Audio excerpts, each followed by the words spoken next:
to the Stabilisation Academy, where we dive deep into foot and ankle rehab, movement science, and practical strategies for health professionals. I'm Tracy Cook, your host and the founder of the Stabilisation Academy. Today we're talking about something that every clinician faces at some point: complex rehab cases. You know the ones where no matter what you try, progress is slow and it feels like you're chasing symptoms rather than fixing the root cause. If you've ever felt stuck with a tricky rehab case, you're not alone. Today, I'm walking you through a simple, structured approach to managing complex cases with confidence. Step 1. Keep assessments simple. Start with a focused assessment. When faced with a difficult case, start by stripping things back. Instead of trying to assess everything, focus on key functional limitations. What movement patterns are compromised? What's the client avoiding? What movements trigger pain? What's the biggest restriction? A simple movement assessment, a structured history, and a few key tests will tell you most of what you need. Keep it clear and practical. Step 2. Identify the biggest limiting factor. Find the biggest roadblock.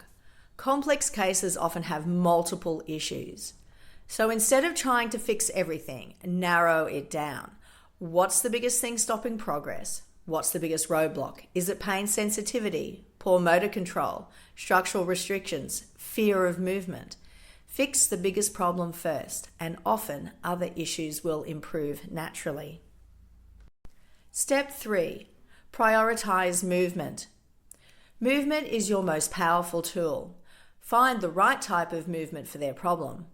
So one of the biggest mistakes I see is layering multiple interventions at once. Manual therapy, needling, taping, stretching, strengthening. It's too much. Start with one key intervention: movement. Find the right type of movement for their issue. If they're stiff and restricted, mobilization and guided movement. If they're unstable, foot stability drills and controlled movement. And if they're avoiding the movement, graded exposure and confidence building. Step 4. Get early wins. When clients see quick progress, they trust the process. Find small wins in the first few sessions. Clients need to feel progress early on to stay engaged. Small, meaningful improvements build momentum. Some quick win strategies: nervous system down-regulation, breath work and pain education, immediate movement improvement such as mobilization and cueing stability, or confidence-boosting tasks. Example, walking pain-free for 5 minutes. Step 5. Self-management is the key. If you only see your client once a week, they need simple tools to help themselves. 1 or 2 home exercises max, and keep it simple.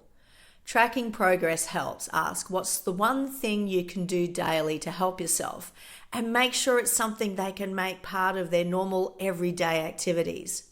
Your client needs to feel in control of their rehab, so keep their homework manageable and realistic. Step 6. Adapt when needed. If things aren't improving, pivot. If there's no progress in 2 to 3 sessions, then something needs to change. Are you strengthening when they actually need nervous system desensitization first? And maybe it's not a strength issue. It could be fear, coordination, or even pain sensitivity. Are they stuck in fear avoidance patterns? You have to adjust and keep moving forward. Handling complex cases isn't always about knowing everything. It's about having a clear, structured approach. Simplify your assessments. Prioritize movement, create quick wins, and empower your clients, because structure will always beat guesswork. Complex rehab cases don't have to feel overwhelming. So if you want to take your skills to the next level, check out our free webinar, Foot and Ankle Rehab: Understanding and Applying Foot Stabilization Principles. Register here.